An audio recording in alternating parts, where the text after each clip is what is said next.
Welcome to Land Speed Legends, a podcast talking to the men, the women, the legends that make land speed racing great. Discover the stories of these ordinary people whose passion for land speed racing has made them legendary.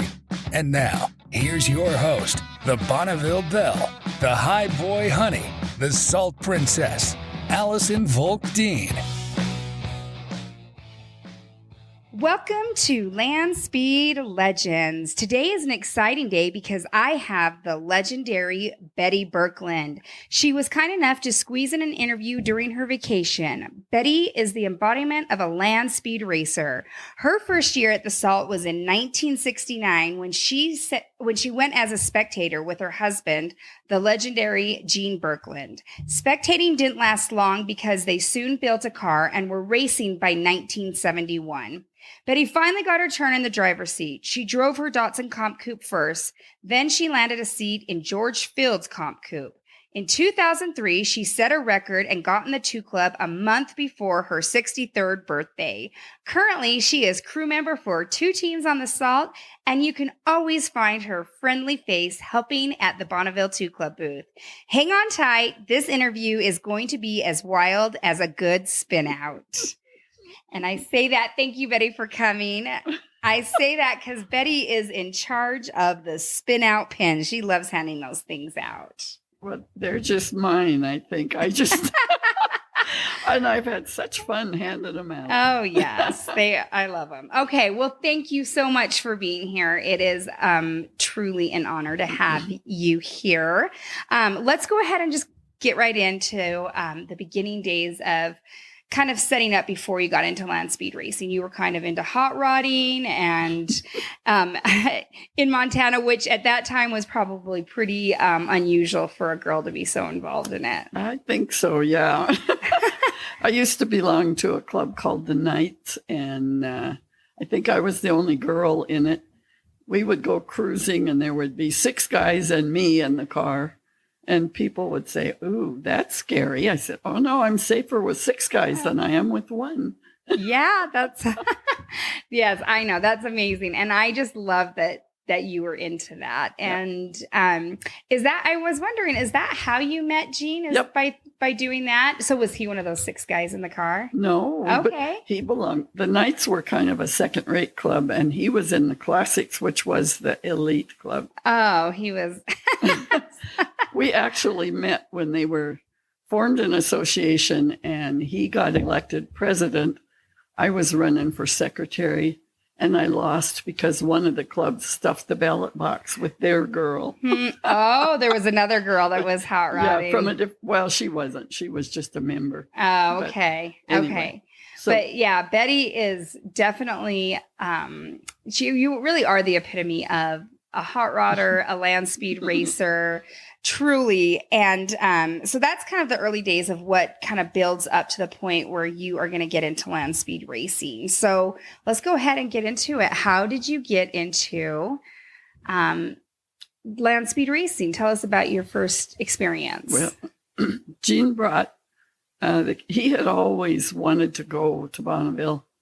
He had the hot rod magazines collected from the time they were 5x7 and called Honk, things like that.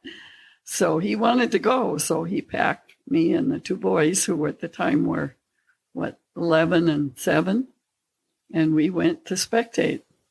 And I was hooked, and of course he already was. So we came home and he bought a Studebaker, and 2 years later we were back with a race car. Nice. So only 2 years, huh? Yeah.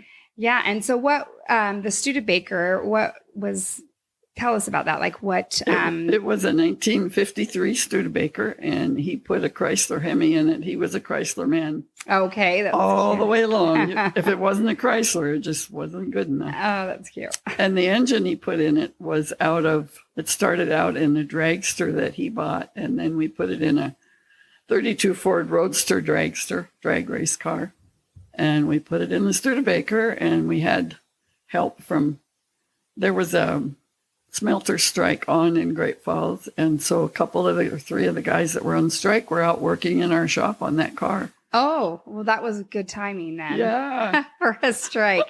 So, he just built it from scratch, and I'm sure you were out there helping with the boys. And, so how long did you guys have that comp coup for, the Studebaker? Until 1978, when he finally set a record and got in the 200-mile-an-hour club, because that was his big aim. Yeah. He wanted that blue hat, or that red hat, sorry. That's all right. And then we put it in a shed, and after a year or so, we thought, well, that's crazy. There's a museum in Wendover. So we called, and they said, yeah, bring it down. So it was in the museum in Wendover for, 10 or 12 years, maybe more. I don't remember the museum in Wendover. It's where the gas or the parts store is now. Oh, okay. I think I do. And now that you say that, it's coming back to me. Yeah. And it was owned by Dixon, Mr. Dixon. I can't think of his first name. Uh-huh. And he had a collection of hood ornaments and exotic cars and a couple of race cars. One of them was an egg, little tiny thing. Uh-huh. And ours. And then I think there was another one in there. Can't remember what it was. But it stayed in there until he got ready to auction everything off. And then we went and pulled it out, and Ron and Gail Tasinski bought it. Oh, okay. And then Gail ran it until she got in the died. club with. No, she never got fast enough to get in the club. Oh, she didn't. I thought she was. Okay. She made it, I think, to the 175. Okay. But never got. Okay. They started out. They didn't really know anything about building engines or any of that, so they were learning. Yeah. But geez, they had a good time, and Ron kept that thing. It still looks as good as it did when we had it. Oh, nice. All shiny and beautiful. And is that where it still is? Yes. Okay. Okay. He brought it to Great Falls 2 years ago when we had a display at the local museum about Gene and his stuff. Oh, so neat. it was cool to have it there. Yeah. So. Oh, cool. So from the Studebaker, you guys move on to a Comp Coup. Well, they were all Coupes. Sorry, the Datsun. The Datsun. Yeah, I apologize. The Datsun Comp Coup. Yes, the Studebaker was a Comp Coup. The Datsun was a Comp Coup. Comp Coup. So you move on to the Datsun. Why did he decide to build or why did you guys decide to build the Datsun? Well, we were looking for something very small. Mm-hmm. I think they wanted a Plymouth Arrow, but they couldn't find one. Found the Datsun for like $40. Oh, $40? In a wrecking yard, of course. Oh my gosh, that's crazy. Okay. And Tom was in college, and it was actually a design project for his college engineering course. Oh, yes. That is really cool. So did only Tom drive that, or did Gene drive that too? Gene never drove after he got the red hat. Okay. And Tom drove it, and then once he set a record in it, by the way, the record was 267, and he bumped it to 295. And then what did you guys, that's a pretty good bump. Uh-huh. That's a little bit more than a bump. It's a hop. Well, then we got home that winter, and he said, okay, Mom, now it's your turn. I said, I'm too old. And he said, oh, no, you're not. So I love that. So I drove it for 4 more years, and a couple of those years we were doing engine development work for the engines in the Streamliner with the Datsun. Yeah. So. And I want to get into you racing, but before we do that, I would like to talk about just when at that time when you came in 1971 and started racing, how it was like to have a family out there racing and what the salt was like and that kind of stuff. I just is interesting to hear because I have a family that I'm raising out there. Mm-hmm. And I just want to hear how your experience was. Well, the first year we came with the car, there was us and our 2 kids and our dog and our friends couple and their 2 kids and their 2 dogs. And we had a pickup camper and they had a pull trailer. And a couple days later, 2 of our bachelor friends showed up, and that was our crew. And our kids played with your brothers. Yeah. Yeah. Out on the salt. And they were part of it, helping. And my kids love going out there. Yeah. Did they just love it, look forward to it, Yep. And the salt was absolutely astoundingly white and hard. And our kids dug a hole through the salt, and they got, I don't know how deep, but they never got through the salt. Oh, yeah. It takes a lot less to dig through the Oh, my salt. Huh? gosh. You just need a little, just a spoon, and you can get to the mud part. Yep. So, yeah, it's something needs to be done. We'll talk about that. We can get down to that. But well, go ahead and tell me what you were saying earlier. You thought that what you thought about the salt. It just blows my mind that the salt flats is not recognized as an American icon. I mean, it should be right up there with Yellowstone Park or Tetons or Glacier or Niagara Falls. Yeah. I mean, this is something we have that nobody else has. Absolutely. And nobody would allow you to sell half the water in Niagara Falls. Right. Or put pipes down in Yellowstone and take the steam off. Yeah. And yet our salt is being sold away by the BLM. It is. It's just not being managed very well. And it's something that there is a fix to, is what's frustrating, I think. Yeah. I don't know what the fix is, but there has to be. Well, bring some back. Yeah, bring some back through the salt pump project. And when they did that for a couple years, it really did see improvement. So I think that is there's something that can be done, and it's not being done. So and it's sad because to watch your kids have that experience, and I just hope my kids it's still there by the time they're old enough to race. There you go. That's what our hope is. But don't know.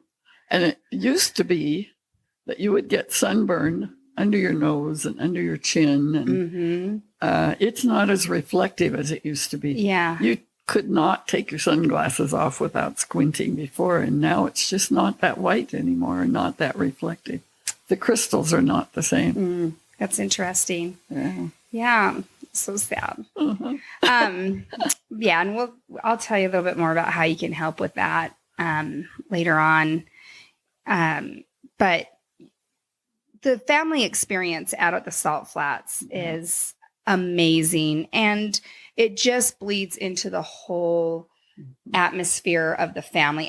Everyone feels like family. You may not have seen these people for a year, but the minute you go there back, it is like you're right back in it, and they are family just as much as your crew and your family with you. And it's such a neat experience for the kids to be able to grow up out there. So our kids were part of the crew.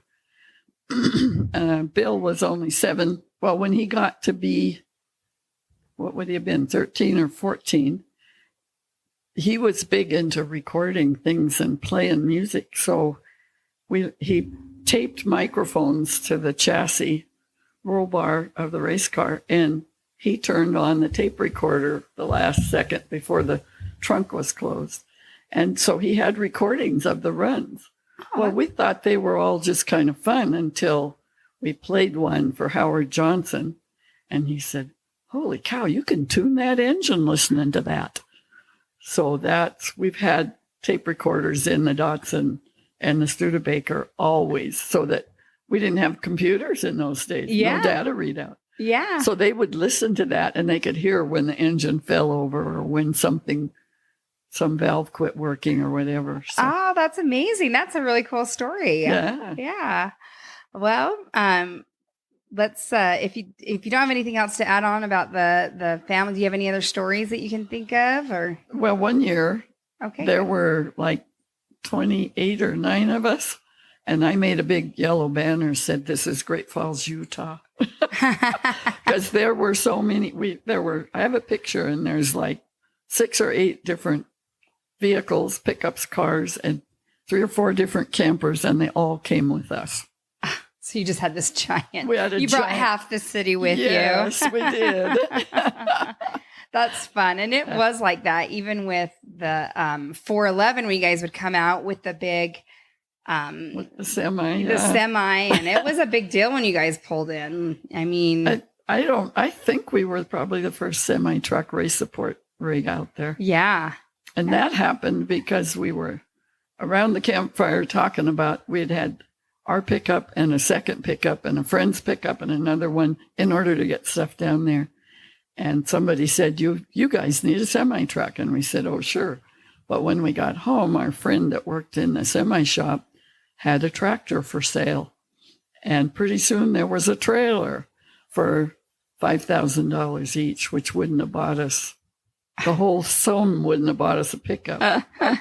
And so we have the semi-tractor made into a motorhome with water and sewer and all the stuff we need. And the trailer hauls the car, the retriever trailer, the push van, and all the tools and equipment needed. So it stays sitting there ready to go all year round. Yeah, honey. So Jean and I were able to keep racing until we were old because of that. Yeah, you had a plan. Well, yeah. And we didn't have to load and unload things. Yeah.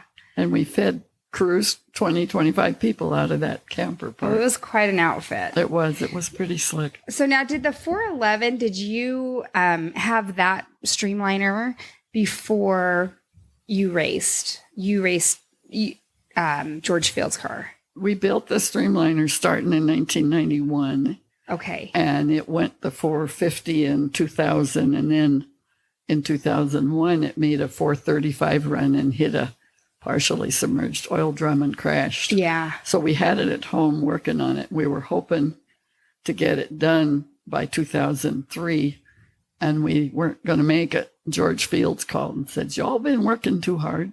I think y'all ought to bring Betty down to drive my car. Oh, that's so nice. So we did.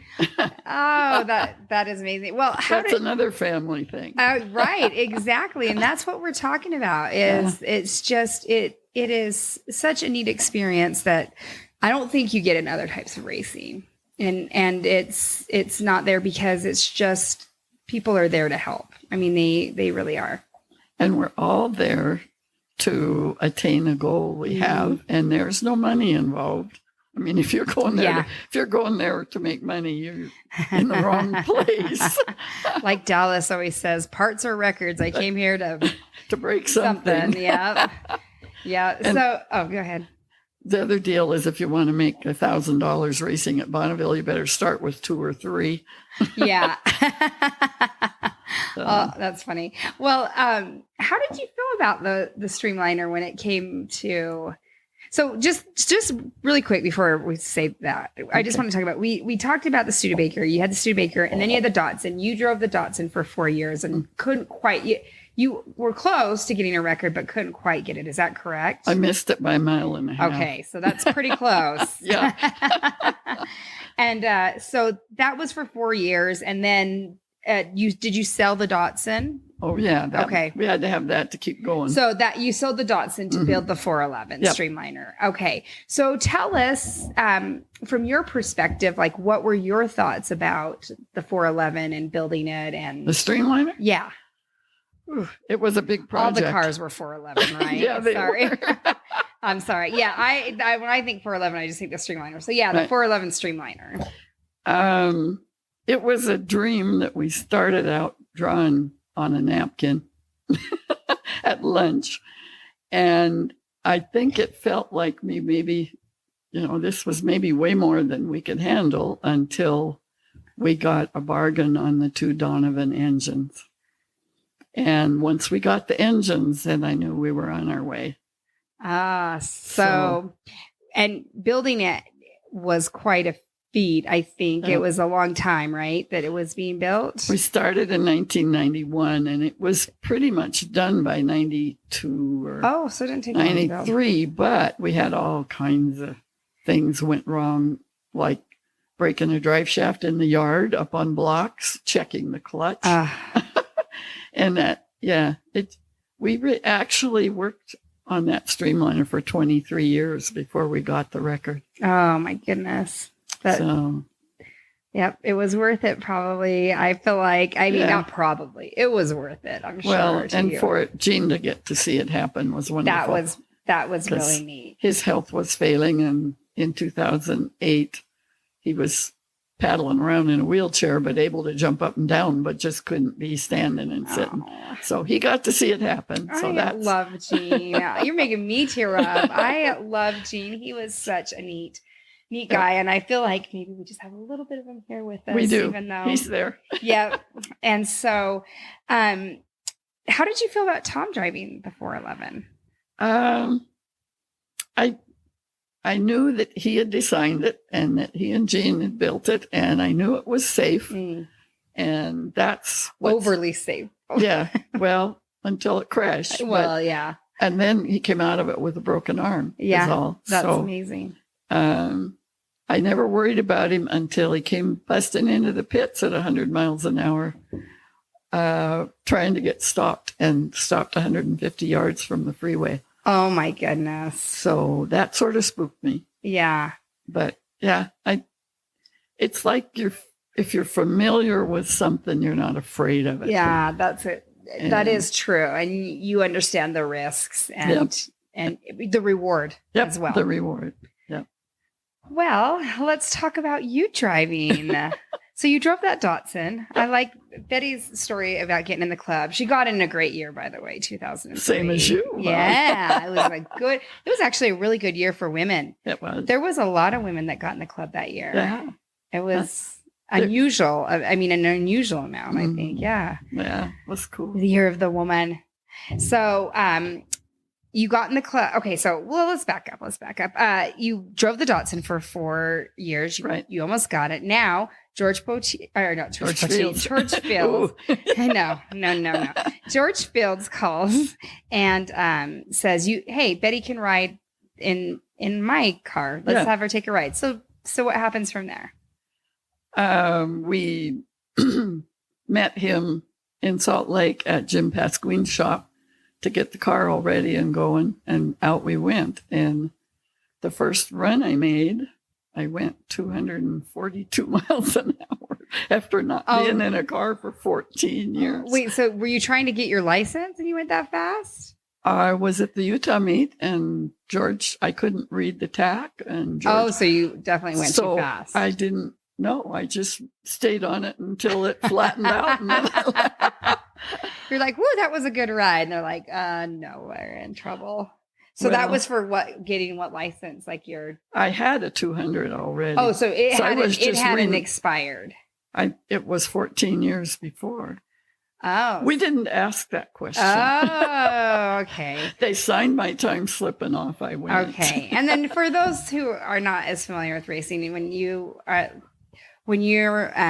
if you want to race or you're getting ready to race, that they require you to make certain speeds. So they want you to go between 150 and 100 and 125, right? I think so, yeah. And that would be a D license. I always have to work backwards. So an A license would be over 200. Right. A B license would be between 175 and 200.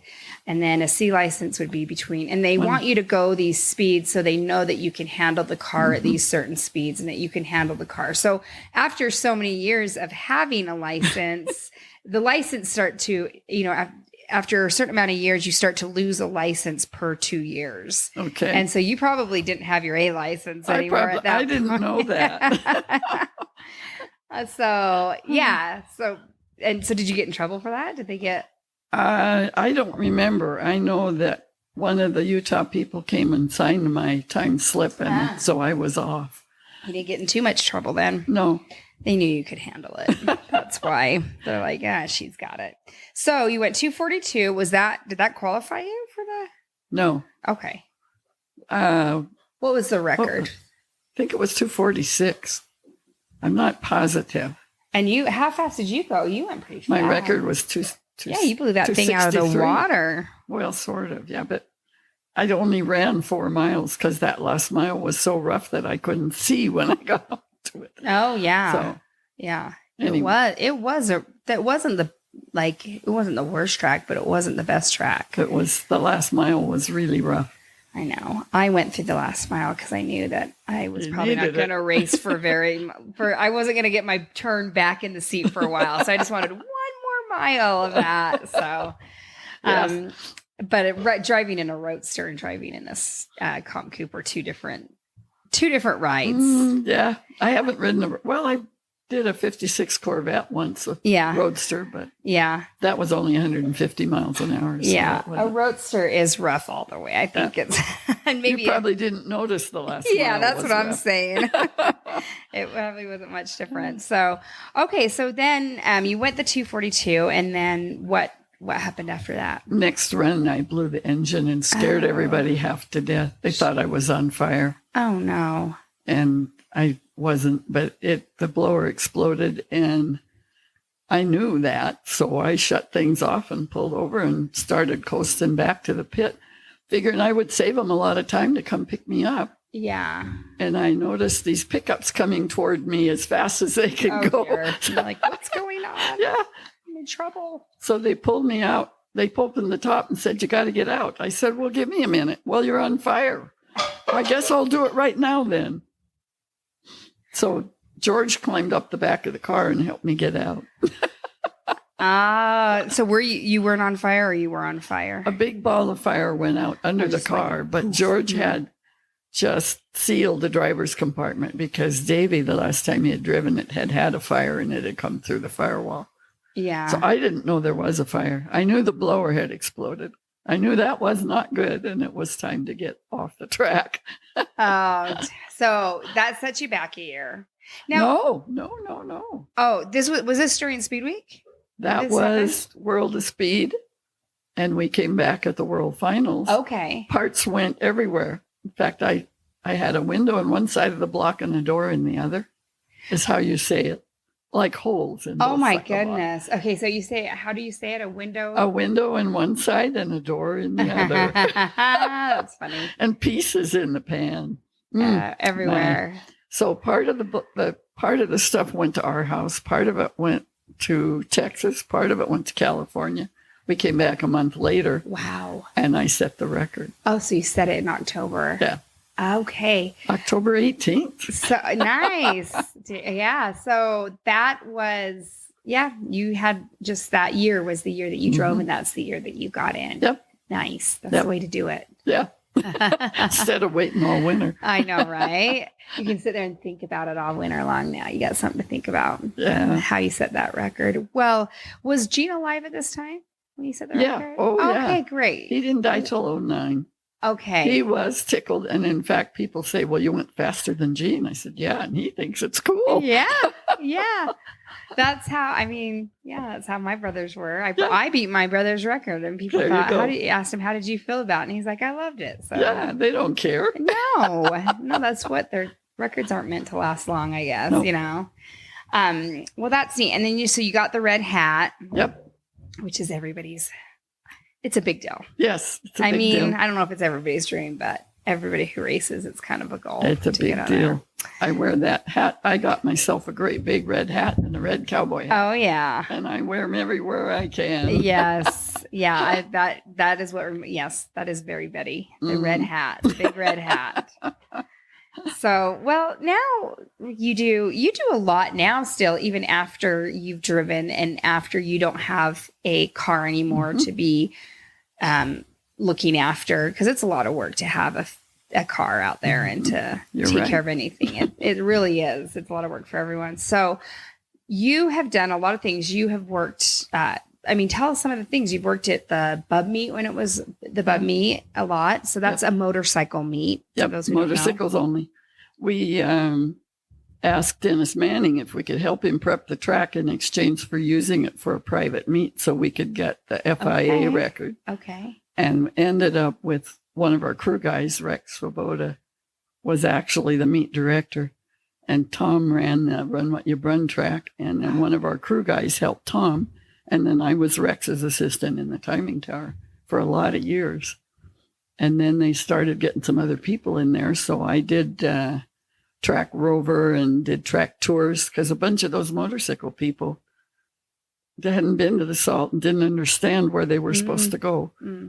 And I've worked in the timing tower and worked in impound and for the Bub Meet. And then Gene and I had been course workers at SCTA meets in between the Datsun and the Streamliner. Okay. which if you can last a race meet on the 7-mile marker with your spouse, that's an accomplishment. It's going to last if that happens. Yep. And now I've been helping you at the 2 Club booth and Megan and Angie. And I go give you guys a break for 3 hours in the afternoon so you're not stuck there all day. Yeah, it was nice. I don't work the 2 Club booth anymore, but when I did was running it, it was always a relief to see Betty come in and take over. And she loves it. She loves talking to the members, and it really is part of her heart and part of who she is. And you can always, like I said, see her friendly face there, and she's always happy to help you. And she's always happy to talk about anything or talk about the salt. And I don't know, you just have such a love. You really are the embodiment of what I know. I know you. Yes. And I know, I mean, really though, you are the embodiment of land speed racing and what you've done and how you've helped and who you are. And it's just nice. You really are a legend, Betty. You know, that's because I'm still there after 53 years. Oh, you were a legend long before the 53 years. I promise you that. Well, what do you have any other stories that are coming to mind to your head that you want to talk about? Or I love being part of an event where it doesn't matter whether you're male or female. Mm-hmm. If you got the drive and you want to do this and pay the dues, you'll get there. Right. And land speed racing really is, I've never had any issues with anybody saying anything about in fact, it's probably a real advantage out there in terms of people are excited to see women racing and want to help them and want to see them succeed. So I think I don't know what it's like in other race sports or other sports, but it's I think it's unique that way, and it's a bunch of men that you probably thought wouldn't be that way, right? and but they are, or what people would think they would be that way, but they're not. They're always so helpful, and it's neat to be. And you're my first woman guest. Oh, yeah. Wow. You're my 4th guest, so there's not. Well, you'll get more because there's a bunch of them out there that are good. There is, and I would love to get more women on the podcast and have them talk to me about their experience as a racer out at the Salt Flats. So yeah, and anything else? One thing I tell people that at the Salt Flats, it doesn't matter what your plumbing is. As long as you can stomp on the pedal. Right. That's right. And once you get in that fire suit and the helmet and the boots and the gloves and in the car, nobody knows whether you're a boy or a girl. Yep. Well, the pedal doesn't, and the engine doesn't, and the car doesn't know what you are. It doesn't care. It'll treat you the same no matter what. That's right. Well, Betty, I would love to always have you on another time as well, but it's been a pleasure to have you on and talk about some of your stories and who you are and where you come from. I love getting these down, and I'm so happy you came on. And we were talking about Save the Salt, and I just want to let everyone know that they can go to SaveTheSalt.org. And you know, there is a plan in action to save the salt, but it is stalled.